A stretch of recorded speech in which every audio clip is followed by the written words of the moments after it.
केहू आर रंगता केहू पार रंगता, केहू आर रंगता केहू पार रंगता। एगो हमर बभतार की जुगाड़ रंगता, एगो हमर बभतार की जुगाड़ रंगता।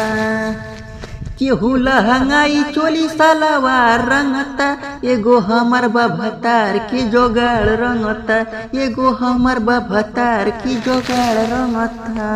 नहीं बुझेला बात सखी मरद के जात बड़ी करता गजन रे। नहीं करे सुधार दिही गारी हजार गिला कैले बबदन रे। नहीं लाज शरम करा दया भइल बा, आसो के होलिया में पियावा बेहाया भइल बा।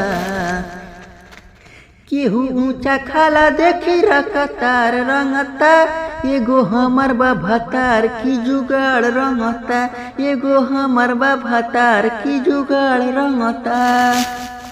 रंगे रातो या दिन करी केतना किलिंग बैठवले बभाठा हो। कैले बा मजबूर नहीं जाता रे दूर, रोज महेला माठा हो। बात हनिया आजाद नहीं मानता हमार, लागे होलिया में कोई दी सखी हो बीमार।